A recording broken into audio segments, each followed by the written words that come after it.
ಇವತ್ತು ನಾನು ತೆಗೆದುಕೊಂಡಂತಹ ಒಂದು ಟಾಪಿಕ್ ಅಂದ್ರೆ ಮಿರರ್ ಎಫೆಕ್ಟ್ ಇನ್ ರಿಲೇಶನ್ಶಿಪ್. ಸಂಬಂಧ ಬಾಂಧವ್ಯಗಳಲ್ಲಿ ಪ್ರತಿಬಿಂಬಗಳು ಅನ್ನೋದು.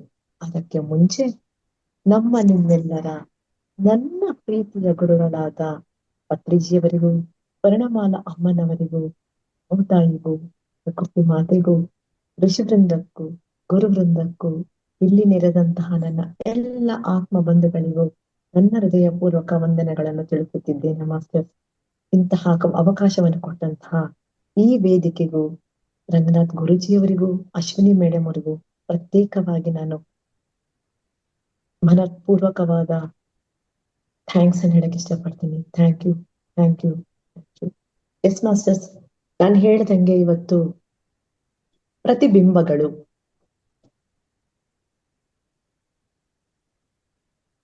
ನಾವು ನಮ್ಮ ಪ್ರತಿಬಿಂಬವನ್ನು ನೋಡ್ತಾನೆ ಇರ್ತೀವಿ.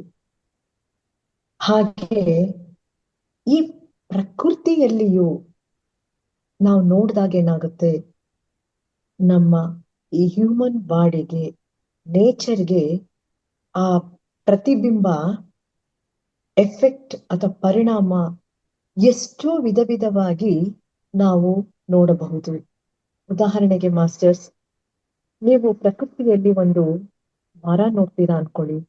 ಅದರ ಬೇರು, ಕಾಂಡ, ಕೊಂಬೆಗಳನ್ನು ನೋಡಿದಾಗ ಮನುಷ್ಯನ ದೇಹದಲ್ಲಿ ಮಗು ಹೇಗೆ ತಾಯಿಯ ಗರ್ಭದಲ್ಲಿ ಬೆಳವಣಿಗೆ ಹೊಂದುವುದು, ಅದರ ಔಟರ್ ಬಾಡಿ ನಮಗೆ ಆ ಮರವನ್ನು ಕಂಡಾಗ ಒಂದು ಪ್ರತಿಬಿಂಬಿಸುತ್ತೆ, ಅದು ಪ್ರತಿಬಿಂಬವಾಗಿ ಕಾಣುತ್ತೆ. ಹೇಗೆ ತಾಯಿಯ ಹೊಟ್ಟೆಯಲ್ಲಿ ಮಗು ಬೆಳೆಯುತ್ತೋ ಅದೇ ತರನೇ ಮರದಲ್ಲೂ ಕೂಡ ಆ ಏನಂತಾರೆ ಕಾಂಡವನ್ನ, ಆ ಬೇರುಗಳನ್ನ ನೋಡಿದಾಗ ನಮಗೆ ಒಂದು utter out of the body ನಮ್ಗೆ ಕಂಡು ಬರುತ್ತದೆ. ಹಾಗೆ ರೆಂಬೆ ಕೊಂಬೆಗಳನ್ನು ನೋಡಿದಾಗ ಏನಾಗುತ್ತೆ, ಮನುಷ್ಯನ ಫಿಂಗರ್ಸ್ ಜ್ಞಾಪಕ ಬರುತ್ತೆ. ಫಿಂಗರ್ ಪ್ರಿಂಟ್ ಈ ತರ ಇರುತ್ತಲ್ಲ, ಫಿಂಗರ್ ಪ್ರಿಂಟ್ ಜ್ಞಾಪಕ ಬರುತ್ತೆ, ಅದು ಪ್ರತಿಬಿಂಬಿಸುತ್ತೆ. ಮತ್ತೆ ಎಲೆಗಳನ್ನ ನಾವು ನೋಡ್ತೀವಿ, ಅದರಲ್ಲಿ ಸಣ್ಣ ಸಣ್ಣ ಗೆರೆಗಳಿರುತ್ತೆ. ಅದು ಸಹಿತ ನಮ್ಗೆ ಬ್ಲಡ್ ವೇವ್ಸ್ ಅಂತ ಏನ್ ಹೇಳ್ತೀವಿ, ಅದು ನಮಗೆ ರಿಫ್ಲೆಕ್ಟ್ ಆಗುತ್ತೆ. ಹಾಗೆ ಈ ಬ್ರಾಂಚಸ್ ನೋಡಿದಾಗ ನಮ್ಮ ಲಂಗ್ಸ್, ಶ್ವಾಸಕೋಶಗಳು ಅಂತ ನಾವು ಹೇಳ್ತೀವಿ, ಅದು ರಿಫ್ಲೆಕ್ಟ್ ಆಗುತ್ತೆ. ಅಷ್ಟೇ ಅಲ್ಲದೆ ಇನ್ನೂ ಕೆಲವೊಂದು ವಸ್ತುಗಳನ್ನ ನಾವು ನೋಡಿದಾಗ, ಫಾರ್ ಎಕ್ಸಾಂಪಲ್ ವಾಲ್ನಟ್ ನೋಡಿದಾಗ ನಮ್ಮ ಬ್ರೈನ್ ಸ್ಟ್ರಕ್ಚರ್ ಸಿಮಿಲಾರಿಟಿ ಕಾಣುತ್ತೆ. ಹಾಗೇನೆ ಬೀನ್ಸ್ ನೋಡಿದಾಗ ನಮ್ಮ ಕಿಡ್ನಿಗೆ ಹೋಲಿಕೆ ಆಗುತ್ತದೆ ಅಲ್ವಾ? ಹಾಗಾಗಿ ನಾವು ನಮ್ಮ ಸುತ್ತಲೂ ಎಷ್ಟೋ ವಿಷಯಗಳನ್ನು ನಾವು ರಿಫ್ಲೆಕ್ಟ್ ಮಾಡ್ತಾನೇ ಇರ್ತೀವಿ ಆ ಪ್ರಕೃತಿಯೊಂದಿಗೆ. ನಮ್ಮ ಒಳಗೆ ನಾವು ನೇಚರ್ ಅನ್ನು, ಇದರಿಂದ ಏನ್ ಗೊತ್ತಾಗುತ್ತೆ, ನಮ್ಮ ಒಳಗಡೆ ನಾವು ನೇಚರ್ ಅನ್ನ ರಿಫ್ಲೆಕ್ಟ್ ಮಾಡ್ತಾ ಇರ್ತೀವಿ. ನಮ್ಮ ಅಂತರಂಗದಲ್ಲಿ ಯಾವ ರೀತಿಯ ಪರಿಸ್ಥಿತಿ ಇದೆಯೋ ಹಾಗೆ ನಾವು ನಮ್ಮ ಬಾಹ್ಯ ಅಥವಾ ವಾಸ್ತವಿಕತೆಯಲ್ಲಿ ರೂಪಾಂತರ ಹೊಂದುತ್ತಾ ಇರ್ತೀವಿ. ನಮ್ಮ ಸ್ಥಿತಿ ಹೇಗೆ ಇದೆಯೋ ಹಾಗೆ ಹೊರ ಪ್ರಪಂಚದಲ್ಲಿಯೂ ಹಾಗೆ ಇರುತ್ತದೆ ಎಂಬುದನ್ನು ನಾವು ಬೇರೆ ಬೇರೆ ಕ್ಲಾಸ್ಗಳಿಂದ ಕೇಳಿ ತಿಳ್ಕೊಂಡಿದ್ದೀವಿ ಅಲ್ವಾ? ಒಳಗಡೆ ಹೇಗಿದೆಯೋ ಹೊರಗಡೆನೂ ಹಾಗೆ ಇರ್ತೀವಿ. ಈ ಮಿರರ್ ಎಫೆಕ್ಟ್ ನಲ್ಲಿ ನಾವು ಕನ್ನಡಿಯ ಮುಂದೆ ನಿಂತಾಗ ಏನಾಗುತ್ತೆ, ನಮ್ಗೇನ್ ಕಾಣುತ್ತೆ ಕನ್ನಡಿನಲ್ಲಿ? ನಾವ್ ಹೇಗಿದ್ದೀವೋ ಹಾಗೆ ರಿಫ್ಲೆಕ್ಟ್ ಆಗುತ್ತೆ. ಅಂದ್ರೆ ನಾವು ಜಡೆ ಹಾಕೊಂಡಿದ್ರೆ ಹಾಗೆ ಕಾಣುತ್ತೆ, ಕೂದಲನ್ನ ಹಾಗೆ ಬಿಟ್ಟಿದ್ರೆ ಕನ್ನಡಿನಲ್ಲಿ ಹಾಗೆ ಕಾಣುತ್ತೆ. ನಾವ್ ಹೇಗಿದ್ದೀವೋ ಹಾಗೆ ಇರುತ್ತೆ. ಒಂದ್ ಸಮಯ ನೀವು ಅನ್ಕೋಬಹುದು, ಯಾಕೋ ಈ ರಿಫ್ಲೆಕ್ಟ್, ಈ ಪ್ರತಿಬಿಂಬ ನನಗೆ ಕನ್ನಡಿನಲ್ಲಿ ಕಾಣಿಸಲು ಚೆನ್ನಾಗಿಲ್ಲ, ನನಗೆ ಬೇರೆ ತರ ನಾನು ಕಾಣಿಸ್ಬೇಕು ಅಂತ ಆ ಕನ್ನಡಿಯನ್ನ ತೆಗೆದಿಟ್ಬಿಟ್ಟು ಬೇರೆ ಕನ್ನಡಿಯನ್ನ ತಗೊಂಬಂದಿಟ್ಟಾಗ ನಿಮ್ಮ ರಿಫ್ಲೆಕ್ಟ್ ಏನಾದ್ರೂ ಚೇಂಜ್ ಆಗುತ್ತಾ? ಇಲ್ಲ ಅಲ್ವಾ? ಯಾಕಂದ್ರೆ ನಾವ್ ಎಷ್ಟೇ ಕನ್ನಡಿಗಳನ್ನ ಬದಲಾಯಿಸಿದರು ನಮ್ಮ ಪ್ರತಿಬಿಂಬ ನಾವು ಹೇಗೆ ಇದ್ದೇವೋ ಹಾಗೇನೆ ರಿಫ್ಲೆಕ್ಟ್ ಮಾಡ್ತಾ ಇರುತ್ತೆ, ಪ್ರತಿಬಿಂಬಿಸ್ತಾ ಇರುತ್ತೆ ಅದು. ಇಲ್ಲಪ್ಪ ನಾನು ಬ್ಯೂಟಿಫುಲ್ ಆಗಿ ಕಾಣ್ಬೇಕು, ಜಡೆ ನೀಟಾಗಿರ್ಬೇಕು, ತಲೆ ಬಾಚಿರ್ಬೇಕು ಅಂತ ನಾವ್ ಅನ್ಕೊಂಡಾಗ ನಾವೇನ್ ಮಾಡ್ಬೇಕು? ಇಲ್ಲಿ ನಾವು ಬದಲಾಯಿಸಬೇಕಾಗಿದ್ದು ಕನ್ನಡಿಗಳನ್ನಲ್ಲ ಮಾಸ್ಟರ್ಸ್. ಮೊದಲು ಬದಲಾವಣೆ ಆಗ್ಬೇಕಾಗಿರೋದೇನು? ನಮ್ಮನ್ನಿ ನಾವು ಬದಲಾಯಿಸ್ಕೋಬೇಕು. ಯಾವಾಗ ನೀವು ಬದಲಾಯಿಸ್ಕೊಂಡು ಕನ್ನಡಿಯಲ್ಲಿ ನೋಡಿದಾಗ, ಯಾವಾಗ ನಿಮ್ಮ ರಿಫ್ಲೆಕ್ಟ್, ನಿಮ್ಮ ಪ್ರತಿಬಿಂಬ ಬದಲಾವಣೆ ಆಗಲು ಸಾಧ್ಯ ಆಗುತ್ತೆ.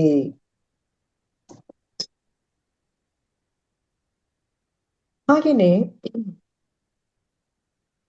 ನಾವು ನಮ್ಮ ಜೀವನದಲ್ಲಿ ಕೂಡ ನಮಗೆ ಎದುರಾಗುವ ವ್ಯಕ್ತಿಗಳಾಗ್ಬೋದು, ಸಮಸ್ಯೆಗಳಾಗ್ಬೋದು, ಪರಿಸ್ಥಿತಿಗಳಾಗ್ಬೋದು, ಸಂಬಂಧ ಬಾಂಧವ್ಯಗಳು ಆಗ್ಬಹುದು, ನಮ್ಮ ಜೀವನದಲ್ಲಿ ಬರುವ ಪರಿಸ್ಥಿತಿಗಳು, ಮನುಷ್ಯರು, ಇವರುಗಳ ಬಗ್ಗೆ ನಾವು ಯಾವಾಗ್ಲೂ ಏನ್ ಮಾಡ್ತಿರ್ತೀವಿ? ಕಂಪ್ಲೇಂಟ್ ಮಾಡ್ತಾ ಇರ್ತೀವಿ. ಅವ್ರು ಸರಿ ಇಲ್ಲ, ಅವ್ರು ನಮ್ಮ ಲೈಫ್ ನಲ್ಲಿ ಇಂತಹ ವ್ಯಕ್ತಿಗಳು ನಮ್ಗೆ ಎದುರು ಬರ್ತಾರೆ, ಅವ್ರು ಹಾಗೆ ಹೇಳ್ತಾರೆ, ಹೀಗೆ ಹೇಳ್ತಾರೆ ಅಂತ ನಾವೇನ್ ಮಾಡ್ತೀವಿ? ಕಂಪ್ಲೇಂಟ್ಸ್ ನ ಪಾಸ್ ಮಾಡ್ತಾ ಇರ್ತೀವಿ. ಉದಾಹರಣೆಗೆ ಸಂಬಂಧಿಕರು ಅಥವಾ ಕುಟುಂಬ ಸದಸ್ಯರಲ್ಲಿ, ಲೈಫ್ ಪಾರ್ಟ್ನರ್ ಆಗಿರ್ಬಹುದು, ಸಿಸ್ಟರ್ ಆಗಿರ್ಬಹುದು, ಬ್ರದರ್ ಆಗಿರ್ಬಹುದು, ನಮ್ಮ ಒಳಗೆ ಎಂತಹ ಸ್ಥಿತಿ ಇದೆ ಅದನ್ನು ಅವರು ನಮಗೆ ಯಾವಾಗಲೂ ಪ್ರತಿಬಿಂಬಿಸ್ತಾನೇ ಇರ್ತಾರಂತೆ. ನಮ್ಮ ಒಳಗೆ ಇರುವ ಎಷ್ಟೋ ಭಯಗಳು ಕೆಲವು ಸಲ ನಾವು ಅವುಗಳನ್ನು ಗುರ್ತಿಸ್ತೇವೆ, ನಮ್ಮಲ್ಲಿ ಇಂತಹ ಭಯ ಇದೆ ಅಂತ. ಕೆಲವೊಂದ್ಸಲ ಏನಾಗುತ್ತೆ, ಆ ಭಯಗಳ ಅರಿವಿಲ್ಲದೇನೆ ನಾವು ಜೀವನವನ್ನ ನಡೆಸ್ತಾ ಇರ್ತೇವಂತೆ. ಚಿಕ್ಕಂದಿನಿಂದಲೂ ನಾವು ನಮ್ಮ ಜೀವನ ಶೈಲಿ ಹೇಗಿದೆಯೋ ಕೆಲವೊಂದು ಆ ಜೀವನ ಶೈಲಿಯಲ್ಲಿ ಕೆಲವೊಂದು ನಂಬಿಕೆಗಳನ್ನ, ಎಮೋಷನ್ಗಳನ್ನ ನಮ್ಮ ಅಂತರ್ಗತದಲ್ಲಿ ಹುದುಕಿ ಇರುವ ಭಯ, ಇವೆಲ್ಲವೂ ಸಹ ಮಿರರ್ ಎಫೆಕ್ಟ್ ನಲ್ಲಿ ಅದ್ಭುತವಾಗಿ ಇತರರು ನಮಗೆ ಪ್ರತಿಬಿಂಬಿಸ್ತಾ ಇರ್ತಾರೆ. ನಾನು ಇಷ್ಟೊತ್ತೇನು ಹೇಳಿದ್ನಲ್ಲ, ನಮ್ಮ ಬಾಂಧವ್ಯಗಳಲ್ಲಿ ನಮ್ಮ ಲೈಫ್ ಪಾರ್ಟ್ನರೇ ಆಗ್ಬಹುದು, ಮಕ್ಕಳೇ ಆಗ್ಬಹುದು, ಅಕ್ಕ ತಂಗಿರೇ ಆಗ್ಬೋದು, ಅಣ್ಣ ತಮ್ಮಂದ್ರೇ ಆಗ್ಬೋದು, ಈ ತರ ಒಂದು ಮನಸ್ಥಿತಿ ನಮ್ಮೊಳಗೆ ಇದ್ದಾಗ ಅದನ್ನ ಪ್ರತಿಬಿಂಬಿಸಕ್ಕೋಸ್ಕರ ಅವರೆಲ್ಲರನ್ನು ನಮ್ಗೆ ಅವಾಗ ಕೆಲವೊಂದು ಪರಿಸ್ಥಿತಿಗಳು ನಮ್ಮ ಜೀವನದಲ್ಲಿ ಎದುರಾಗ್ತಾ ಇರುತ್ತದೆ. ನಮ್ಗೆ ಯಾರೊಂದಿಗೂ ಕಾನ್ಫ್ಲಿಕ್ಟ್ ಆಗಿರುತ್ತೆ, ಅಂದ್ರೆ ಕೆಲವೊಂದ್ಸಲ ನಾವು ಸಂಘರ್ಷಣೆಗೆ ಒಳಗಾಗಿರ್ತೀವಿ. ನಾವು ಇನ್ನೊಬ್ಬರ ಬಗ್ಗೆ ಅವರ ವಿಚಾರಗಳ ಬಗ್ಗೆ ಅತಿ ಹೆಚ್ಚು ಆಲೋಚನೆ ಮಾಡ್ತಿರ್ತೀವಿ. ಕೆಲವೊಂದ್ಸಲ ನಾವು ಅವ್ರನ್ನ ಜಡ್ಜ್ ಕೂಡ ಮಾಡ್ಬಿಡ್ತೀವಿ. ನಾವು ಆಲೋಚನೆ ಮಾಡುತ್ತಿದ್ದೇವೆ, ಅವ್ರ ಬಗ್ಗೆ ಜಡ್ಜ್ ಮಾಡುತ್ತಿದ್ದೇವೆ ಅಂದ್ರೆ ಆ ಒಂದು ಆಲೋಚನೆ ನಮ್ಮ ಒಳಗೆ ಇದೆ ಎಂದು ಅರ್ಥ ಮಾಸ್ಟರ್ಸ್. ನಿಮ್ಗೆ ಈ ಮುಂಚೆನೆ ಕ್ಲಾಸಲ್ಲಿ ಹೇಳಿದ್ದೀನಿ, ನಾವ್ ಯಾವಾಗ ಕಂಪ್ಲೇಂಟ್ ಮಾಡ್ಬೇಕಾದ್ರೆ ನಮ್ಮ ಕೈ ಬೆರಳುಗಳನ್ನ ಈ ತರ ತೋರಿಸಿದಾಗ ಒಂದು ಬೆರಳು ಎದುರುಗಡೆ ವ್ಯಕ್ತಿ ತೋರಿಸಿದ್ರೆ ಉಳಿದ 3 ಬೆರಳು ನನ್ನನ್ನ ರಿಫ್ಲೆಕ್ಟ್ ಮಾಡ್ತಿರುತ್ತೆ. ಮೊದಲು ನಿನ್ನನ್ನ ನೀನ್ ಚೆಕ್ ಮಾಡ್ತಾ. ಇದು ಹಾಗೇನೆ, ಯಾವಾಗ ಅದು ನಾವು ಕೆಲವನ್ನ ಜಡ್ಜ್ ಮಾಡ್ತಿದೀವಿ, ಅವ್ರ ಬಗ್ಗೆ ಆಲೋಚನೆ ಮಾಡ್ತಿದೀವಿ ಅಂದ್ರೆ ಆ ಒಂದು ಭಾವನೆ ನನ್ನಲ್ಲಿ ಇದೆ ಅಂತ ನಾನು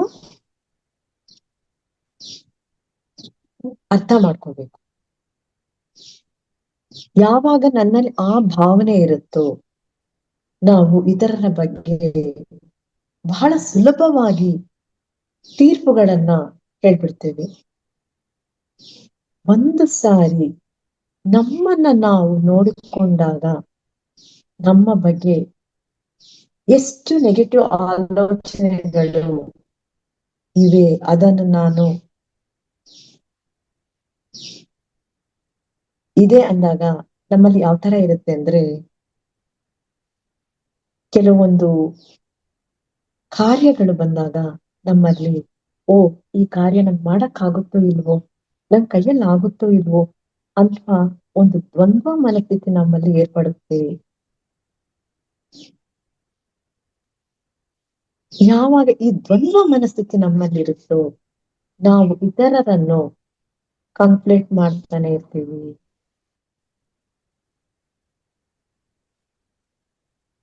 ನಿಜವಾಗಿ ನೋಡ್ಬೇಕು ಅಂತಂದ್ರೆ ಅದು ನಮ್ಮಲ್ಲಿಯೇ ಇರುವಂತಹದ್ದು. ಅದನ್ನು ನಾವು ಮೊದಲು ಪರಿಷ್ಕಾರ ಮಾಡ್ಕೊಳ್ಬೇಕು. ಅವೆಲ್ಲವೂ ನಮ್ಮ ಪ್ರತಿಬಿಂಬಗಳೇ. ಉದಾಹರಣೆಗೆ ನಮ್ಮ ಒಳಗೆ ಇರುವ ಭಯಗಳಾಗಿರಬಹುದು ಅಥವಾ ನಂಬಿಕೆಗಳು ಆಗಿರಬಹುದು. ನಮ್ಮಲ್ಲಿ ಯಾವುದನ್ನು ನಾವು ಪರಿಷ್ಕಾರ ಮಾಡ್ಕೋಬೇಕು ಎಂಬುದನ್ನ ನಮ್ಮ ಸುತ್ತಲೂ ಇರುವವರು, ಅಂದ್ರೆ ಸಂಬಂಧ ಬಾಂಧ್ಯದಲ್ಲಿರುವವರು, ನಮಗೆ ಎದುರಾಗುವ ಪರಿಸ್ಥಿತಿಗಳು, ಸಂಕಷ್ಟಗಳು, ಇವುಗಳು ನಮಗೆ ಪ್ರತಿಬಿಂಬಿಸ್ತಾ ಇರುತ್ತವೆ. ಜೀವನದಲ್ಲಿ ಬಂದಂತಹ ಪರಿಸ್ಥಿತಿಗಳನ್ನು ನಾವು ಸೂಕ್ಷ್ಮವಾಗಿ ಗಮನಿಸಬೇಕಾಗುತ್ತೆ ಮಾಸ್ಟರ್. ಈ ಪರಿಸ್ಥಿತಿಯಿಂದ ಈ ಪರಿಸ್ಥಿತಿಗಳನ್ನ ನಾವು ಸೂಕ್ಷ್ಮವಾಗಿ ಗಮನಿಸಿದ್ದಾಗ್ಲೇ ಅವಾಗ ನಾವ್ ಅನ್ಕೋಬೇಕು, ಈ ಪರಿಸ್ಥಿತಿ ಬಂದಿದೆ ಅಂದ್ರೆ ನಾನು ಏನೋ ಕಲಿಬೇಕು, ನನ್ನೊಳಗೆ ಇದು ಏನನ್ನೋ ರೆಪ್ರೆಸೆಂಟ್ ಮಾಡ್ತಿದೆ ಎಂಬುದನ್ನು ಯೋಚಿಸಿದಾಗ ನಮಗೆ ಬಂದಂತಹ ಪರಿಸ್ಥಿತಿಯಿಂದ ನನ್ನಲ್ಲಿ ಯಾವ ರೀತಿಯ ನಂಬಿಕೆಗಳು ಇವೆ ಎಂಬುದನ್ನು ನಾವು ಗಮನವಿಟ್ಟು ನಮ್ಮನ್ನೇ ನಾವು ಸೂಕ್ಷ್ಮವಾಗಿ ಗಮನಿಸ್ಕೋಬೇಕು. ಅವಾಗೇನಾಗುತ್ತೆ, ಕೆಲವೊಂದ್ಸಲ ನಂಬಿಕೆಗಳಿರುತ್ತೆ, ನಮಗೆ ನಾವೇ ಅಷ್ಟು ಇಂಪಾರ್ಟೆಂಟ್ ಅಲ್ವೇನೋ ಅನ್ನೋ ಭಾವನೆ ನಮ್ಮಲ್ಲಿ ಸಣ್ಣವರಿದ್ದಾಗ ಬಂದಿರುತ್ತೆ. ಕೆಲವೊಮ್ಮೆ ಮನೆಯಲ್ಲಿ ನಾವೇನೋ ನಮ್ಮ ಅಭಿಪ್ರಾಯವನ್ನು ಹೇಳಕ್ಕೆ ಹೋದಾಗ, ಸಣ್ಣವರಿದ್ದಾಗ ತಂದೆ ತಾಯಿಗಳದನ್ನ ಕೇಳಿಸ್ಕೊಳ್ಳದೆ ಅವಾಯ್ಡ್ ಮಾಡಿದಾಗ ಆ ಒಂದು ಭಾವನೆ ನಮ್ಮಲ್ಲಿ ಉತ್ಪತ್ತಿ ಆಗುತ್ತೆ. ಯಾವ ಭಾವನೆ? ಓ, ನನಗ್ ಮನೆಯಲ್ಲಿ ಯಾರುನು ಇಂಪಾರ್ಟೆನ್ಸ್ ಕೊಡ್ತಿಲ್ಲ, ಎಲ್ರು ಅವರವರೇ ಆದ ಒಂದು ಕೆಲಸಗಳಲ್ಲಿ ಮಗ್ನರಾಗಿದ್ದಾರೆ, ನನಗೆ ಯಾರು ಇಂಪಾರ್ಟೆಂಟ್ ಕೊಡ್ತಿಲ್ಲ ಅನ್ನೋ ಒಂದು ಭಾವನೆ ನಮ್ಮಲ್ಲಿ ಸಣ್ಣ ವಯಸ್ಸಿನಲ್ಲಿಯೇ ನಮ್ಮಲ್ಲಿ ನಮ್ಮ ಒಳಗಡೆ ಸೇರ್ಕೊಂಡ್ಬಿಟ್ಟಿರುತ್ತೆ. ಹಾಗಾಗಿ ಹೊರಗಡೆ ನಾವು ಎಂತಹ ಸಂಘಟನೆಗಳನ್ನು ಎದುರಿಸುತ್ತಿರ್ತೇವೆಯೋ ಅವುಗಳು ನಮ್ಮಲ್ಲೇ ಇರುವ, ನಮ್ಮ ಒಳಗೆ ಇರುವುದಕ್ಕೆ ಅವು ಪ್ರತಿಬಿಂಬಗಳಾಗಿ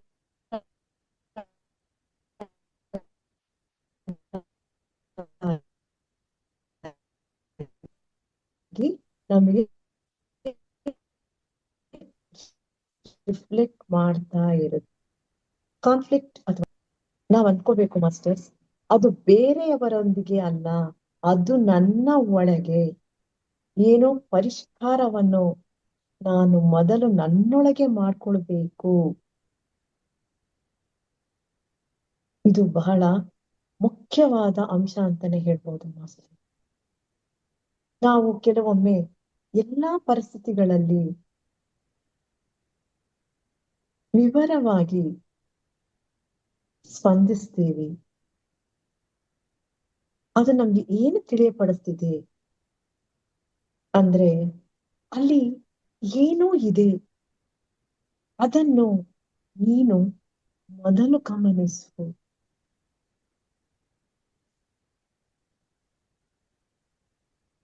ಅದನ್ನ ಮೊದಲು ನೀನು ತಿಳಿದುಕೋ, ನಿನ್ನ ಒಳಗಡೆ ಏನೋ ಇದೆ ಅನ್ನೋ ಒಂದು ಸೂಚನೆಗಳನ್ನ ನಮಗೆ ಕೊಡುತ್ತೆ. ಎಕ್ಸಾಂಪಲ್ಗೆ ಮಾಸ್ಟರ್ಸ್, ನೀವೊಂದು ಬಾಟ್ಲಲ್ಲಿ ನೀರ್ ತುಂಬಿಸಿ ಪ್ರೆಸ್ ಮಾಡಿದಾಗ ಹೊರಗೆ ಏನ್ ಬರುತ್ತೆ? ನೀರೇ ಬರುತ್ತೆ. ಹಾಗೇನೆ ಅದೇ ಬಾಟ್ಲಲ್ಲಿ ಕೂಲ್ ಡ್ರಿಂಕ್ಸ್ ಜ್ಯೂಸ್ಗಳನ್ನ ತುಂಬಿಸಿ ನೀವು ಪ್ರೆಸ್ ಮಾಡಿದಾಗ ಏನಾಗುತ್ತೆ? ಕೂಲ್ ಡ್ರಿಂಕ್ಸ್ ಬರುತ್ತೆ. ಅಂದ್ರೆ ಏನ್ ಅರ್ಥ ಮಾಡ್ಕೋಬೇಕಂದ್ರೆ, ಆ ಬಾಟ್ಲಲ್ಲಿ ನಾವ್ ಏನು ತುಂಬಿಸಿದೀವೋ ಅದೇ ಹೊರಗಡೆ ಬರುತ್ತೆ. ಪ್ರತಿಬಿಂಬ ಕೂಡ ಅದೇ ರೀತಿಯಲ್ಲಿ ಇರುತ್ತದೆ. ಹಾಗೆಯೇ ನಾವು ಸಹಿತ ನಮ್ಮ ಆ ಪರಿಸ್ಥಿತಿಗಳಿಗೆ ನಾವು ಬಹಳ ಬೇಗ ರಿಯಾಕ್ಟ್ ಆಗೋಗ್ತೀವಿ. ಸಣ್ಣ ಸಣ್ಣ ವಿಷಯಗಳಿಗೂ ಬಹಳ ನೋವು ಮಾಡ್ಕೊಳ್ತೀವಿ ನಾವು. ಯಾಕಂದ್ರೆ ಆ ಸಣ್ಣ ಸಣ್ಣ ವಿಷಯಕ್ಕೆ ನಾವು ಬಹಳವಾಗಿ ಆಲೋಚನೆಯನ್ನು ಮಾಡ್ತಾ ಇರ್ತೀವಿ, ಎಮೋಷನ್ಗಳನ್ನ ರೈಸ್ ಮಾಡ್ತಾ ಇರ್ತೀವಿ. ಯಾವುದೇ ವಿಷಯವಾಗಲಿ, ಅದು ಸಣ್ಣದಾಗ್ಲಿ ಅಥವಾ ದೊಡ್ಡದಾಗ್ಲಿ, ಅದು ನಮ್ಗೆ ಏನನ್ನೋ ತೋರಿಸ್ತಿದೆ, ಏನೋ ಇದೆ ಅದರಲ್ಲಿ, ಅದನ್ನು ಹೊರಗೆ ತರಬೇಕು ಅಥವಾ ಅದನ್ನ ಹೊರಗೆ ಎಕ್ಸ್ಪ್ರೆಸ್ ಮಾಡಬೇಕು ಎಂಬುದು ಸುಳಿವು ನಮ್ಗೆ ಗೊತ್ತಾಗ್ತಾ ಇರುತ್ತೆ. ಉದಾಹರಣೆಗೆ ನಾವೇನ್ ಮಾಡ್ತೀವಿ, ಟಿವಿ ನೋಡ್ತಿರ್ತೀವಿ, ಅವರು ತುಂಬಾ ಚೆನ್ನಾಗಿ ಮಾತಾಡ್ತಿರ್ತಾರೆ, ಅವ್ರನ್ನ ನೋಡಿ ನಮ್ಗೆ ಜಲಸ್ ಬಂದ್ಬಿಡುತ್ತೆ, ಹೊಟ್ಟೆ ಕಿಚ್ಚು ಬಂದ್ಬಿಡುತ್ತೆ. ಏನು ಹಾಗೆಲ್ಲ ಮಾತಾಡ್ತಿದ್ದಾರೆ, ಎಷ್ಟು ಚೆನ್ನಾಗಿ ಮಾತಾಡ್ತಿದಾರಲ್ಲ, ಹೇಗೆಲ್ಲ ಮಾತಾಡ್ತಿದಾರಲ್ಲ ಅಂತ ಒಂದು ಜಲಸ್ನ ಫೀಲಿಂಗ್ ನಮ್ಮಲ್ಲಿ, ಆ ಭಾವನೆ ನಮ್ಮೊಳಗೆ ಬರುತ್ತದೆ. ಇದರಿಂದ ನಮ್ಗೆ ಏನ್ ಗೊತ್ತಾಗುತ್ತೆ ಅಂದ್ರೆ, ನಮ್ಮ ಒಳಗಡೆ ತೀರದ ಕೋರಿಕೆ ಅಥವಾ ಆಸೆಗಳು ಇದ್ದಾಗ ಅದನ್ನು, ಆ ಒಂದು ನಾವೇನು ಭಾವನೆಗಳು ಹೊರಗಡೆ ಆಗ್ತೀವೋ ಟಿವಿ ನೋಡ್ಬೇಕಾದ್ರೆ, ಅದು ನಮ್ಗೆ ಪ್ರತಿಬಿಂಬಿಸ್ತಾ ಇರುತ್ತೆ.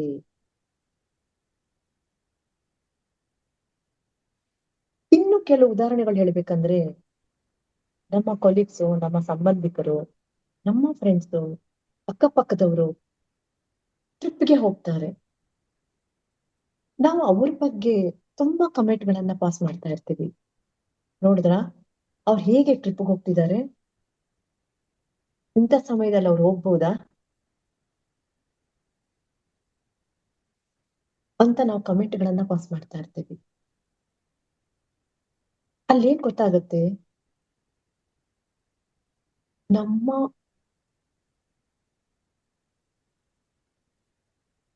ನಮ್ಮಲ್ಲಿರುವ ಒಂದು ಜಲಸಿ ಫೀಲ್ ಅನ್ನ ನಾವು ಮಾಡ್ತಾ ಇರ್ತೀವಿ. ಅಂದ್ರೆ ಅವ್ರು ಹೋಗ್ಬೇಕಾಗಿರೋ ಟ್ರಿಪ್ ನಾನ್ ಹೋಗಕ್ಕಾಗ್ಲಿಲ್ವಲ್ಲ ಅನ್ನೋ ಜಲಸಿ ನಮ್ಮಲ್ಲಿ ಬಂದಿರುತ್ತೆ.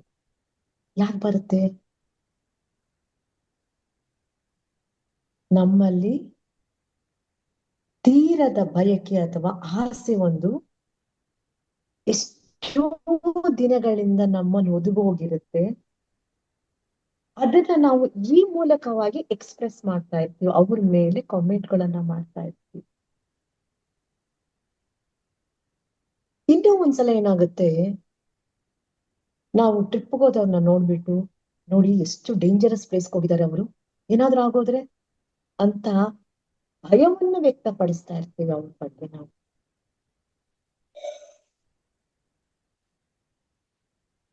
ಅವಾಗ ನಾವೇನ್ ಅರ್ಥ ಮಾಡ್ಕೊಳ್ಬೇಕು ಅಂದ್ರೆ, ಯಾವುದೋ ಒಂದು ಚಿಕ್ಕ ವಯಸ್ಸಿನಲ್ಲಿ ಒಂದು ಆ ಭಯ ಅನ್ನುವ ಭಾವನೆ ನಮ್ಮಲ್ಲಿ ಒದಗಿ ಹೋಗಿರುತ್ತೆ.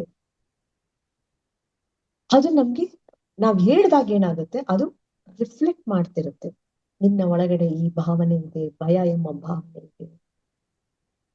ಆಸೆ ತೀರದ ಇದ್ದಾಗ, ಕೋರಿಕೆ ತೀರದೆ ಇದ್ದಾಗ, ಒಳಗೆ ಹುದುಗಿರುವಂತಹ ಆ ಭಾವನೆಗಳು ಬೇರೆಯವರನ್ನ ನೋಡಿದಾಗ, ಸನ್ನಿವೇಶಗಳಿಗೆ ನಾವು ಎಷ್ಟು ಬೇಗ ರಿಯಾಕ್ಟ್ ಆಗ್ತೀವಿ, ಅವ್ರ ಬಗ್ಗೆ ಕಾಮೆಂಟ್ ಗಳನ್ನ ಪಾಸ್ ಮಾಡ್ತೀವಿ ಅಂದ್ರೆ, ತೀರದ ಒಂದು ಬಯಕೆ ಇದೆ ಅನ್ನೋದು ನಮಗೆ ಆ ಪರಿಸ್ಥಿತಿಗಳು, ಆ ವ್ಯಕ್ತಿಗಳು ನಮ್ಗೆ ರಿಫ್ಲೆಕ್ಟ್ ಮಾಡ್ತಾ ಹೋಗ್ತಾರೆ.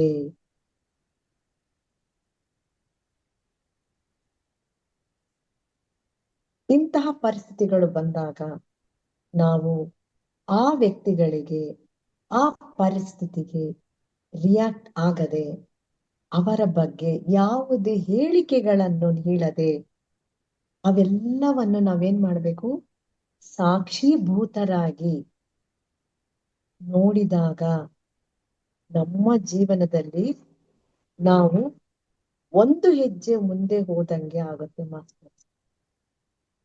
ಅದಕ್ಕೆ ಪತ್ರಿಜಿಯವರು ಹೇಳಿದ್ದು ನೋ ಕಾಮೆಂಟ್ಸ್, ನೋ ಜಡ್ಜ್ಮೆಂಟ್ ಅಂತ.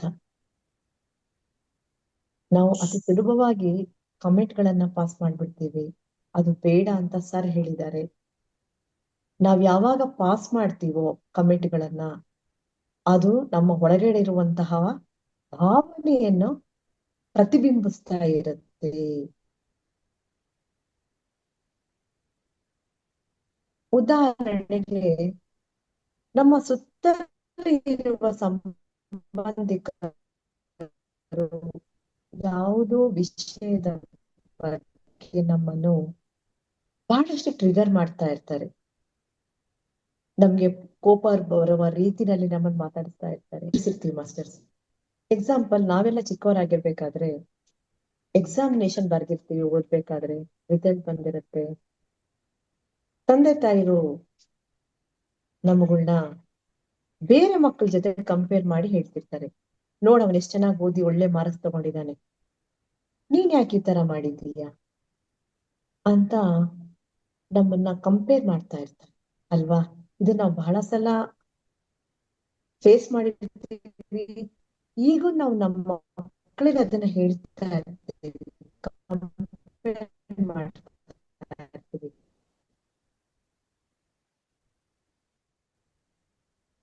ಒಂದೊಂದ್ಸಲ ನಾವು ತುಂಬಾ ನಮ್ಗೆ ಬಹಳ ಕೋಪ ಬರುತ್ತೆ. ನಂಗೆ ಎಷ್ಟು ಒಳ್ಳೆ ಮಾರ್ಕ್ಸ್ ತಗೊಂಡನು, ಒಂದ್ ಒಳ್ಳೆ ಅಪ್ರಿಶಿಯೇಷನ್ ಮಾಡಲ್ವಲ್ಲ, ಒಂದ್ ಒಳ್ಳೆ ಮಾತಾಡಲ್ವಲ್ಲ, ಯಾವಾಗ ನಮ್ಮನ್ನ ಅವ್ರ ಜೊತೆಗೆ ಇವ್ರ ಜೊತೆ ಕಂಪೇರ್ ಮಾಡ್ತಾನೆ ಇರ್ತಾರಲ್ವಾ ಅಂತ ನಾವು ಕೋಪ ಕೊಡ್ತೇವೆ. ಈಗ ನಾವು ಧ್ಯಾನಕ್ಕೆ ಬಂದಿದ್ದೀವಿ. ನಮ್ಮನ್ನ ನಾವು ಒಂದು ಸಲ ಮೇಡಮ್ ವಾಯ್ಸ್ ಬ್ರೇಕ್ ಆಗ್ತಿದೆ ಮೇಡಮ್. ಗಮನವಿಟ್ಟು ನಾವು ಯೋಚಿಸಿದಾಗ, ಮ್ಯಾಮ್ ನಾನು ವಿಡಿಯೋ ಆಫ್ ಮಾಡ್ಕೊಳ್ಳ ಹಾಗಾದ್ರೆ? ಓಕೆ ಮೇಡಮ್, ವಿಡಿಯೋ ಆಫ್ ಮಾಡ್ಕೊಳ್ಳಿ ನೀಟಕ್ಕೆ. Okay, thank you ma'am.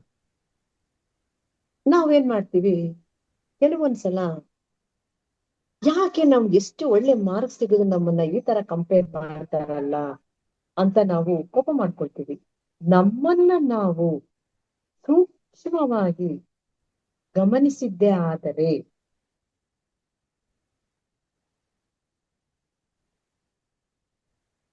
ಯಾಕೆ ಹೋಲಿಕೆ ಮಾಡ್ತಿದ್ದಾರೆ ಅಂದ್ರೆ, ಆ ಹೋಲಿಕೆ ಅನ್ನುವ ಭಾವನೆ ನನ್ನಲ್ಲಿ, ನನ್ನ ಒಳಗಡೆ ಇದೆ. ನಾನು ಸಹಿತ ಎಷ್ಟೋ ಸಂದರ್ಭಗಳಲ್ಲಿ, ಎಷ್ಟೋ ವಿಷಯಗಳಲ್ಲಿ ನಾನು ಬೇರೆಯವರೊಂದಿಗೆ ನಾನು ಹೋಲಿಕೆಗಳನ್ನ ಮಾಡ್ಕೊಳ್ತಾ ಇರ್ತೇನೆ ಎಂಬ ಅರಿವು ನಮಗೆ ಬರುತ್ತೆ. ಹಾಗಾಗಿ ಅವರು ನಮ್ಮ ಪ್ರತಿಬಿಂಬಿಸೋದಕ್ಕೋಸ್ಕರನೇ ಅವರು ನಮ್ಮನ್ನ ಹೋಲಿಕೆ ಮಾಡ್ತಾ ಇರ್ತಾರೆ ತಂದೆ ತಾಯಿಗಳು. ಅಂದ್ರೆ ನನ್ನಲ್ಲಿ ಆ ಭಾವನೆ ಇದೆ ಅನ್ನೋದಕ್ಕೆ.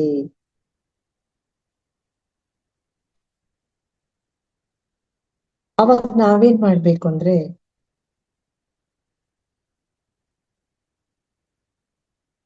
ಯಾವ ಪರಿಸ್ಥಿತಿ, ಯಾವ ವ್ಯಕ್ತಿ ನಮ್ಮ ಎದುರುಗಡೆ ಬಂದಾಗ ನಾವು ಅವ್ರು ಹೇಗಿದ್ದಾರೋ ಹಾಗೆಯೇ ಅಂಗೀಕಾರ ಮಾಡ್ಕೊಳ್ಬೇಕು. ನಾವು ಯಾವಾಗ ನಾವು ಅಂಗೀಕಾರ ಮಾಡ್ತೀವೋ, ಅಕ್ಸೆಪ್ಟ್ ಮಾಡ್ಕೊಳ್ತೀವೋ, ವ್ಯಕ್ತಿಯನ್ನೇ ಆಗ್ಲಿ, ಪರಿಸ್ಥಿತಿಗಳೇ ಘಟನೆಗಳನ್ನೇ ಆಗ್ಲಿ ಅಕ್ಸೆಪ್ಟ್ ಯಾವಾಗ ಮಾಡ್ಕೊಳ್ತೀವೋ, ನಾವು ನಮ್ಮ ಅಂತರ್ಗತದಲ್ಲಿ ಬದಲಾವಣೆಯನ್ನು ನಾವು ತೆಗೆದುಕೊಳ್ತೀವಿ. ಆಗೇನಾಗುತ್ತೆ, ಆ ಸಂಬಂಧ ಬಾಂಧವ್ಯಗಳಲ್ಲಿ ಒಂದು ಒಳ್ಳೆಯ ಬಾಂಡಿಂಗ್ ಅನ್ನು ನಾವು ಗಟ್ಟಿ ಮಾಡ್ಕೊಳ್ತಾ ಹೋಗ್ತಿರ್ತೀವಿ ಮಾಸ್ಟರ್ಸ್. ಇದನ್ನ ಯಾವ ಮಾಸ್ಟರು ಹೇಳಲ್ಲ ನಿಮ್ ಒಳಗಡೆ ಏನಿದೆ, ಏನ್ ಚೇಂಜ್ ಮಾಡ್ಕೋಬೇಕು ಅಂತ. ಪ್ರತಿ ಒಂದನ್ನು ನೀವು ನಿಮ್ಮನ್ನ ನೀವು ಸೂಕ್ಷ್ಮವಾಗಿ ಪ್ರತಿನಿತ್ಯ ಪ್ರತಿ ಕ್ಷಣ ಗಮನಿಸಿದಾಗ ಮಾತ್ರ ನಿಮ್ಮಲ್ಲಿ ಯಾವ ರೀತಿಯಾದ ಬದಲಾವಣೆ, ಯಾವ ರೀತಿಯಾದ ಪ್ರತಿಬಿಂಬಗಳು ಪ್ರತಿಬಿಂಬಿಸ್ತಿದೆ ಅನ್ನೋದನ್ನ ನೀವು ಸೂಕ್ಷ್ಮವಾಗಿ ಗಮನಿಸ್ತಾ ಇರಬಹುದು. ಕೆಲವೊಂದ್ಸಲ ನಾವು ಹೊರಗಡೆ ಜಾಬ್ ಮಾಡ್ತಿರ್ತೀವಿ, ಅಲ್ಲಿ ನಮ್ಮ ಸಹೋದ್ಯೋಗಿಗಳಾಗ್ಬೋದು ಅಥವಾ ನಮ್ಮ ಬಾಸ್ ಆಗ್ಬಹುದು, ನಮ್ಮನ್ನ ಬಹಳ ವಿಧವಾಗಿ ಟೀಕಿಸ್ತಾ ಇರ್ತಾರೆ, ಟ್ರಿಗರ್ ಮಾಡ್ತಿರ್ತಾರೆ. ಅವರು ಸಹಿತ ನಾವ್ ಏನೇ ಮಾಡಿದ್ರು ಅದು ಸರಿ ಇಲ್ಲ, ಇದು ಸರಿ ಇಲ್ಲ ಅಂತ ಹೇಳ್ತಾರೆ. ಅಲ್ಲೂ ಸಹಿತ ನಾವು ಯಾವುದೇ ರಿಯಾಕ್ಟ್ ಆಗದೆ ರೆಸ್ಪಾಂಡ್ ಆಗಿ ಇರ್ಬೇಕು. ಅವ್ರು ಏನ್ ಹೇಳ್ತಿದ್ದಾರೆ ನಮ್ಮ ಬಗ್ಗೆ ಎಂಬುದನ್ನು ಸಾಕ್ಷೀಭೂತವಾಗಿ ನೋಡಿ ಸೂಕ್ಷ್ಮವಾಗಿ ಗಮನಿಸಿ ಅರ್ಥಕೊಂಡಾಗ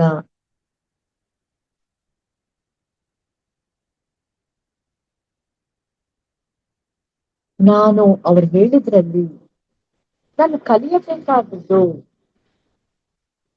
ಏನೋ ಇದೆ ಅನ್ನೋ ಅರಿವು ನಮ್ಮಲ್ಲಿ ಯಾವಾಗ ಬರುತ್ತೋ, ನಮ್ಮ ವರ್ಕ್ ಪ್ಲೇಸ್ ಅಲ್ಲಿ ನಮ್ಮ ಕೆಲಸ ಪರ್ಫೆಕ್ಟ್ ಆಗುತ್ತೆ. ಆ ವರ್ಕ್ ಪ್ಲೇಸ್ ಅಲ್ಲಿ ಎಲ್ಲರ ಜೊತೆ ನಮ್ಮ ಬಾಂಡಿಂಗ್ ಸಹಿತ ತುಂಬಾ ಚೆನ್ನಾಗಿರುತ್ತೆ. ನಮ್ಮ ಬೆಳವಣಿಗೆಯಲ್ಲಿ ಒಂದು ಹಂತ ನಾವು ಮೇಲ್ಗಡೆ ಹೋಗ್ತೀವಿ. ಇಲ್ಲೂ ಸಹಿತ ನಾವು ರಿಯಾಕ್ಟ್ ಆಗ್ಬಾರ್ದು. ಅವ್ರು ಏನೋ ನಮ್ಗೆ ಹೇಳ್ತಿದ್ದಾರೆ, ಅದನ್ನ ನಾನು ತಿದ್ಕೋಬೇಕು, ಅದನ್ನ ಸರಿಪಡಿಸ್ಕೋಬೇಕು ಅನ್ನೋ ಭಾವನೆ ನನಗೆ ಉಂಟಾಗ್ಬೇಕು. ಇನ್ನು ಕೆಲವರು ಬಹಳ ಗರ್ವದಿಂದ ನಾನು ಹೇಳಿದ್ದೇ ನಡಿಬೇಕು, ನಾ ಹೇಳ್ದಂಗೆ ಆಗ್ಬೇಕು ಅನ್ನೋ ಒಂದು ಡಿಮಾಂಡಿಂಗ್ ನಮ್ಮ ಮೇಲೆ ಹೇರ್ತಿರ್ತಾರೆ. ಆಗ ನಾವೇನ್ ಮಾಡ್ತೀವಿ, ನಮ್ಮ ಒಳಗಡೆ ಇನ್ಸೆಕ್ಯೂರಿಟಿ ಆಗಿ ಫೀಲ್ ಮಾಡ್ತಾ ಇರ್ತೀವಿ ನಾವು. ಅವಾಗ್ಲೂ ಅಷ್ಟೇ, ಅವರು ಏನೋ ಹೇಳಲು ಅಂದ್ರೆ ಏನೋ ಒಂದು ವಿಷಯವನ್ನು ಪ್ರತಿಬಿಂಬಿಸ್ತಾ ಇದ್ದಾರೆ ಅಂತ ನಾವು ಮೊದಲು ತಿಳ್ಕೊಬೇಕಾಗತ್ತೆ. ಏನಪ್ಪಾ ಅಂದ್ರೆ ನಮ್ಮಲ್ಲಿ ಸೆಲ್ಫ್ ಪವರ್ ಎಲ್ರಿಗೂ ಪ್ರತಿಯೊಬ್ಬರಿಗೂ ಇರುತ್ತೆ. ಸೆಲ್ಫ್ ಪವರ್ ಅನ್ನೋದನ್ನ ನಾವೇನ್ ಮಾಡ್ತಿರ್ತೀವ, ಅದನ್ನ ಚಿಕ್ಕಂದಿರ್ಬೇಕಾದ್ರೇನೆ ಅಥವಾ ನಮಗ ಅರಿವಿಲ್ಲದೆ ಅದನ್ನ ತುಳಿದಾಕ್ಬಿಟ್ಟಿರ್ತೀವಿ, ಅಥವಾ ಆ ಸೆಲ್ಫ್ ಪವರ್ ಅನ್ನ ಪೂರ್ತಿಯಾಗಿ ನಾವು ಉಪಯೋಗ ಮಾಡೋದೇ ಇಲ್ಲ. ಆವಾಗ ಏನಾಗುತ್ತೆ, ನಮ್ಮಲ್ಲಿ ಈ ಇನ್ಸೆಕ್ಯೂರಿಟಿ ಎಂಬ ಭಾವನೆ ನಮ್ಮಲ್ಲಿ ಮೂಡೋದಕ್ಕೆ ಶುರುವಾಗುತ್ತೆ.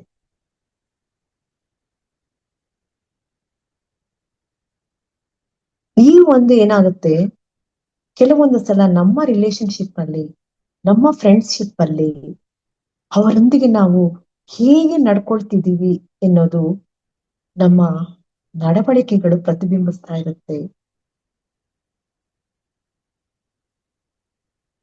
ಅವಾಗ ನಾವು ಅರ್ಥಕೋಬೇಕು, ನನ್ನ ಒಳಗಡೆ ಒಂದು ಇನ್ಸೆಕ್ಯೂರಿಟಿಯನ್ನ, ನಮ್ಮಲ್ಲಿರುವ ಒಂದು ಪವರ್ ಅನ್ನ ನಾನು ಸರಿಯಾಗಿ ಬಳಕೆ ಮಾಡ್ಕೊಳ್ತಿಲ್ಲ ಅಂದಾಗ ಈ ಇನ್ಸೆಕ್ಯೂರಿಟಿ ಭಾವನೆ ನಮ್ಮಲ್ಲಿ ಬಂದಿರುತ್ತೆ.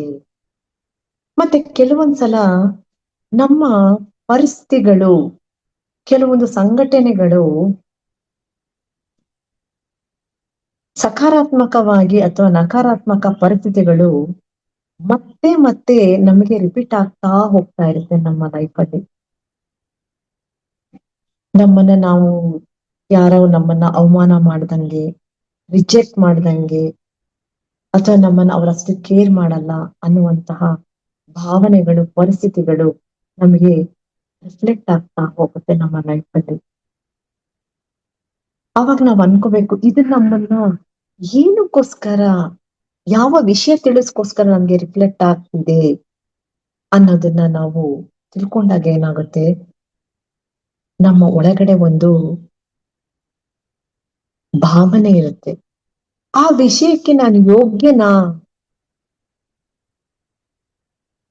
ಯೋಗ್ಯನಲ್ವೇ ನಾನು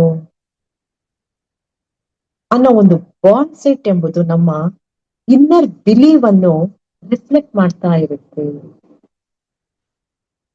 ಮುಖ್ಯವಾಗಿ ತೀರ್ಪುಗಳು, ನಾವೆಷ್ಟು ತೀರ್ಪುಗಳನ್ನು ಇತರರ ಬಗ್ಗೆ ಬೆಳೆಸಿಕೊಂಡಿರ್ತೇವೋ, ಇತರರ ಬಗ್ಗೆ ನಾವು ತೀರ್ಪು ನೀಡುವ ಮುಂಚೆ ಮೊದಲು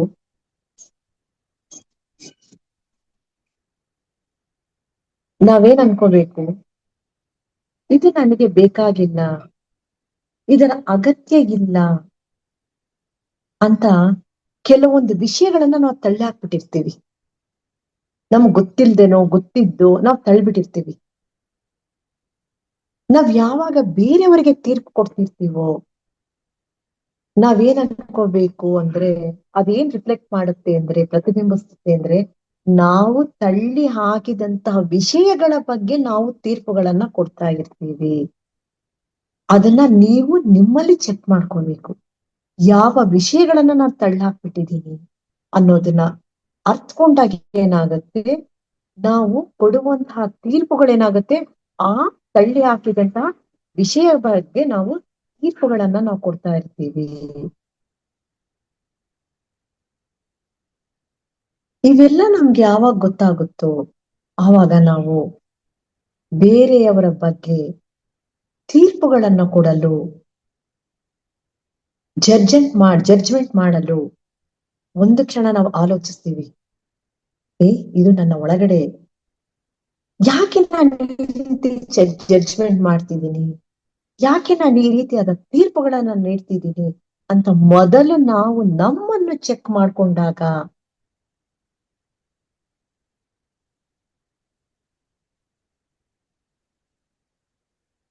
ನಮ್ಮ ಚೈತನ್ಯ ಮನಸ್ಸು ನಮಗೆ ತೋರಿಸುತ್ತೆ ಮಾಸ್ಟರ್ಸ್,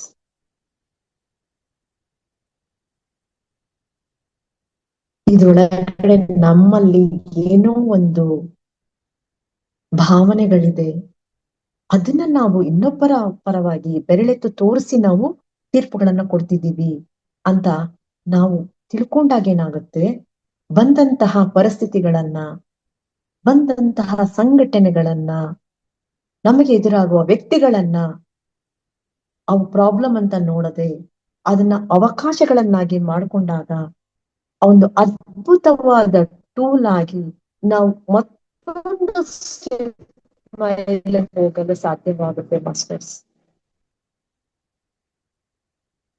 ಕೆಲವೊಮ್ಮೆ ಸಂದರ್ಭಗಳಲ್ಲಿ ನಾವೇನ್ ಮಾಡ್ತೀವಿ, ಮನೆಯಲ್ಲಿ ಯಾರಾದ್ರೂ ಸುಮ್ನೆ ಕೂತಿದ್ರೆ ನಾವು ಅವ್ರನ್ನ ಏನ್ ಸೋಂಬೇರಿಯಾಗಿ ಕೂತಿದೀಯಲ್ಲ ಅಂತ ದೂಷಣೆ ಮಾಡ್ತಿರ್ತೀವಿ.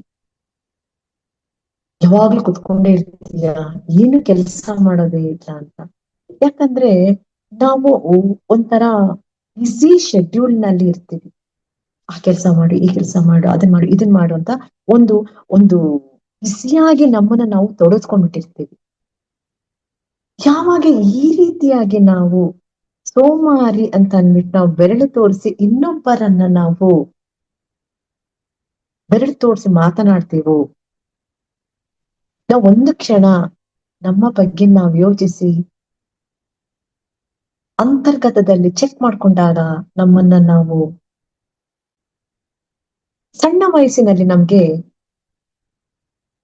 ಸೋಮಾರಿ ಆಗಿರೋದು ಒಂದು ವೀಕ್ನೆಸ್ ಅನ್ನೋ ಒಂದು ಭಾವನೆ ನಾವು ಒಳಗಡೆ ಬೆಳೆಸ್ಕೊಂಡ್ಬಿಟ್ಟಿರ್ತೀವಿ. ಸುಮ್ನೆ ಕುತ್ಕೊಂಡ್ರೆ ಅವನ ವೀಕ್ನೆಸ್ ಅದು ಅನ್ನೋ ಒಂದು ಭಾವನೆ ನಮ್ಮ ಒಳಗಡೆ ಒಂದು ಬಂದ್ಬಿಟ್ಟಿರುತ್ತೆ. ಆ ಭಾವನೆಯಿಂದ ನಾವೇನ್ ಮಾಡ್ತೀವಿ, ನಮ್ಮನ್ನ ನಾವು ಬಹಳ ಬ್ಯುಸಿಯನ್ನಾಗಿ ಮಾಡ್ಕೊಂಡ್ಬಿಟ್ಟಿರ್ತೀವಿ. ಅದೇ ಬೇರೆಯವರು ಕುತ್ಕೊಂಡಾಗ ನಾವು ಅವರ ಬಗ್ಗೆ ಸೋಮಾರಿ ಅನ್ನೋ ಒಂದು ಕಮೆಂಟ್ ನಾವು ಪಾಸ್ ಮಾಡ್ತೀವಿ.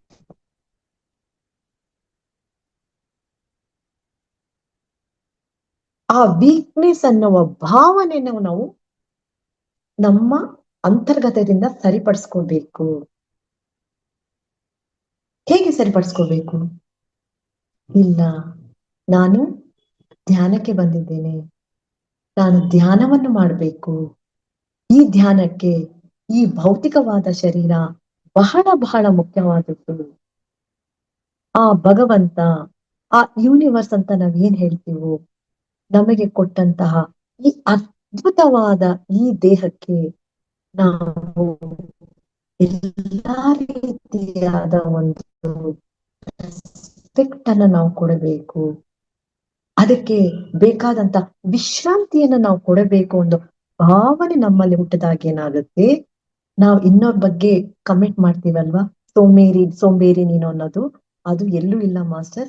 ನಮ್ಮ ಒಳಗಡೆ ಇರುವ ಒಂದು ಭಾವನೆ, ಚಿಕ್ಕಂದಿನ ನಾವು ಬೆಳೆಸ್ಕೊಂಡ್ಬಿಟ್ಟಿರ್ತೀವಿ ವೀಕ್ನೆಸ್ ಅಂತ, ಅದನ್ನ ನಾವು ತೊಡೆದಾಕ್ಬೇಕು. ಹಾಗಾಗಿ ನಾವು ಯಾವುದೇ ವಿಷಯದಲ್ಲೇ ಆಗ್ಲಿ, ಬೇರೆಯವರನ್ನು, ಬೇರೆಯವರ ಬಗ್ಗೆ ನಾವು ತೀರ್ಮಾನ ಮಾಡೋದಕ್ಕಿಂತ ಮುಂಚೆ ಫಸ್ಟ್ ಮೊದಲು ನಮ್ಮನ್ನ ನಾವು ಚೆಕ್ ಮಾಡ್ಕೊಳ್ಬೇಕು. ಹಾಗೇನೆ ಬರೀ ನಾವು ನಮ್ಮಲ್ಲಿರುವ ವೀಕ್ನೆಸ್ ಅಲ್ಲ ಮಾಸ್ಟರ್ಸ್, ನಮ್ಮಲ್ಲಿರುವ ಒಂದು ಪಾಸಿಟಿವ್ ಥಿಂಕ್ಗಳನ್ನ ಸಹಿತ ನಾವು ನಮ್ಮನ್ನ ಇಂಪ್ರೂವ್ ಮಾಡ್ಕೊಳ್ತಾ ಹೋಗ್ಬೋದು, ನಮ್ಮನ್ನ ನಾವು ಗುರುತಿಸ್ಕೊಳ್ತಾ ಹೋಗ್ಬೋದು. ಎಕ್ಸಾಂಪಲ್, ವರ್ಕ್ ಪ್ಲೇಸ್ ಅಲ್ಲಿ ನಮ್ಮ ಸಹೋದ್ಯೋಗಿಗಳು ಯಾರಾದ್ರೂ ಒಂದು ಮೀಟಿಂಗ್ ಅಲ್ಲಿ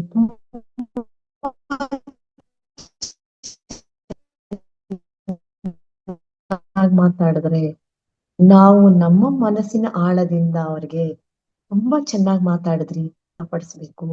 ಒಂದು ಕೆಲಸ ಅಲ್ಲೇ ಸಹಿತ ನಾವು, ನೀವು ಬಹಳ ಚೆನ್ನಾಗಿ ಕೆಲಸವನ್ನ ಪರ್ಫೆಕ್ಟ್ ಆಗಿ ಮಾಡಿದೀರಾ ಅಂತ ಯಾವಾಗ ನಾವು ನಮ್ಮ ಭಾವನೆಯನ್ನ ಎಕ್ಸ್ಪ್ರೆಸ್ ಮಾಡ್ತೀವೋ, ಆ ಒಂದು ಚೆನ್ನಾಗಿ ಮಾತನಾಡುವ ಒಂದು ಕಲೆ ಮತ್ತೆ ಚೆನ್ನಾಗಿ ಪರ್ಫೆಕ್ಟ್ ಆಗಿ ಮಾಡುವ ಒಂದು ಕೆಲಸ ನನ್ನಲ್ಲೂ ಸಹಿತ ಇದೆ ಅನ್ನೋದು ಅದು ಪ್ರತಿಬಿಂಬಿಸ್ತಾ ಇರುತ್ತೆ. ಮನೆಯಲ್ಲೂ ಅಷ್ಟೇನೆ, ಸಂಬಂಧಿಕರಲ್ಲೇ ಆಗಲಿ, ಮಕ್ಕಳೊಂದಿಗೆ ಆಗಲಿ, ಸ್ನೇಹಿತರ ಜೊತೆಗೆ ಆಗಲಿ, ಅವರಲ್ಲಿರುವಂತಹ ಒಂದು ಪಾಸಿಟಿವ್ ಥಿಂಕ್ ಅನ್ನ ನಾವು ಎತ್ತಿ ತೋರಿಸಿ ಅವ್ರನ್ನ ಹೊಗಳೋದಾಗ್ಲಿ, ಅಪ್ರಿಶಿಯೇಟ್ ಮಾಡೋದಾಗ್ಲಿ ಮಾಡಿದಾಗ ಏನಾಗುತ್ತೆ, ಆ ಭಾವನೆಗಳು ನಮ್ಮಲ್ಲಿ ಒಳಗಡೆ ಇದೆ ಅಂತ ಪ್ರತಿಬಿಂಬಿಸ್ತಾ ಇರುತ್ತೆ. ಈ ರೀತಿಯಾಗಿ ನಾವು ಒಳ್ಳೆಯ ವಿಚಾರಗಳನ್ನ, ಸಕಾರಾತ್ಮಕ ಗುಣಗಳನ್ನ ನಾವು ಬೆಳೆಸ್ಕೋಬೇಕು ಅಂತಂದ್ರೆ ನಾವೇನ್ ಮಾಡ್ಬೇಕು, ಒಂದು ಅಕ್ಸೆಪ್ಟೆಂಟ್ ಮೋಡ್ ಅಲ್ಲಿ ಇರ್ಬೇಕು. ಸ್ವೀಕೃತ ಮನೋಭಾವವನ್ನು ನಾವು ಬೆಳೆಸ್ಕೋಬೇಕು. ಪ್ರೀತಿಯ ಭಾವನೆಯನ್ನು ಬೆಳೆಸ್ಕೋಬೇಕು. ಅದ್ರ ಜೊತೆಗೆ ಕ್ಷಮಾ ಗುಣವನ್ನು ನಾವು ಬೆಳೆಸ್ಕೋಬೇಕು. ಇವೆಲ್ಲನೂ ಒಬ್ಬ ಆಧ್ಯಾತ್ಮಿಕತೆಯಲ್ಲಿರುವ ವ್ಯಕ್ತಿಗೆ ಅತ್ಯದ್ಭುತವಾಗಿ ಬೇಕಾದಂತಹ ಹೈಲಿ ಒಂದು ಒಂದು ಒಳ್ಳೆಯ ಗುಣಗಳ, ಹೈ ಫ್ರೀಕ್ವೆನ್ಸಿ ಇರುವಂತಹ ಈ ಒಂದು ಗುಣಗಳನ್ನ ನಾವು ಬೆಳೆಸ್ಕೊಳ್ತಾ ಹೋಗ್ಬೇಕು ನಮ್ಮಲ್ಲಿ. ಯಾವಾಗ ಇಂತಹ ಬೆಳವಣಿಗೆ ನಮ್ಮಲ್ಲಿ, ನಾವು ಬದಲಾವಣೆಯನ್ನು ಹೊಂದ್ತಾ ಹೋಗ್ತೀವೋ, ಈ ಎಲ್ಲ ಒಂದು ದೈವಿಕ ಗುಣಗಳಂತ ನಾವೇನ್ ಹೇಳ್ತೀವಿ, ನಮ್ಮಲ್ಲಿ ನಾವು ರೂಢಿಸ್ಕೊಳ್ತಾ ಹೋದಾಗ ಏನಾಗುತ್ತೆ, ಅದೇ ಸರ್ ಹೇಳಿದ್ದು, ಮೈ ಡಿಯರ್ ಗಾಡ್ಸ್ ಅಂತ ಏನಕ್ಕೆ ಹೇಳಿದ್ರು, ದೈವಿಕ ಗುಣಗಳನ್ನ ನೀವು ಬೆಳೆಸ್ಕೊಳ್ಳಿ. ಅದು ಒಳಗಡೆ ಇದೆ, ಅದನ್ನ ನಾವು ಹೊರಗಡೆ ತರ್ಬೇಕಷ್ಟೇನೆ. ರಿಯಾಕ್ಟ್ ಅನ್ನ ಬಿಟ್ಟು ರೆಸ್ಪಾಂಡ್ ಆಗ್ಬೇಕು. ಒಳ್ಳೆ ಭಾವನೆಗಳನ್ನ ನಾವು ವ್ಯಕ್ತಪಡಿಸ್ಬೇಕು. ಅವಾಗೇನಾಗುತ್ತೆ, ಸಂಬಂಧ ಬಾಂಧವ್ಯಗಳಲ್ಲಿ ಒಂದು ಒಳ್ಳೆಯ ಬಾಂಧವ್ಯ ಬಾಂಡಿಂಗ್ ಶುರುವಾಗುತ್ತೆ. ಸ್ನೇಹಿತರಲ್ಲೇ ಆಗ್ಬೋದು, ವರ್ಕ್ ಪ್ಲೇಸ್ ಅಲ್ಲೇ ಆಗ್ಬೋದು. ಇವೆಲ್ಲ ಆಗ್ಬೇಕು ಅಂದ್ರೆ ನಾವೇನ್ ಮಾಡ್ಬೇಕು, ಅತಿ ಹೆಚ್ಚು ಧ್ಯಾನವನ್ನು ಮಾಡ್ಬೇಕು. ಧ್ಯಾನದಿಂದ ಜ್ಞಾನ, ಜ್ಞಾನದಿಂದ ಅರಿವು. ಯಾವಾಗ ಈ ಅರಿವು ನಮ್ಮಲ್ಲಿ ಮೂಡುತ್ತೋ ನಮ್ಮ ಬಗ್ಗೆ ನಮಗೆ, ಆವಾಗ ನಾವು ಮಾಡುವಂತಹ ಪ್ರತಿ ಆಲೋಚನೆ, ಪ್ರತಿ ಮಾತು ಬಹಳ ಅರಿವಿನಿಂದ, ಜಾಗೃತೆಯಿಂದ ಕೂಡಿರುತ್ತೆ. ನಾವೆಲ್ಲ ಪಿರಮಿಡ್ ಮಾಸ್ಟರ್ಸ್ ಅದೇ ಹಾದಿನಲ್ಲಿ ನಾವೆಲ್ಲ ಇದ್ದೀವಿ. ಇನ್ನು ಅತಿ ಹೆಚ್ಚು ಪ್ರಯತ್ನ ಮಾಡೋಣ. ಈ ಒಂದು ಟೂಲ್ ಅನ್ನ ನಾವು ನಮ್ಮ ದಿನನಿತ್ಯ ಜೀವನದಲ್ಲಿ ನಮಗೆ ನಾವೇ ಪ್ರತಿಬಿಂಬಗಳಾಗಿ ಮಾಡ್ಕೊಳ್ಳೋಣ.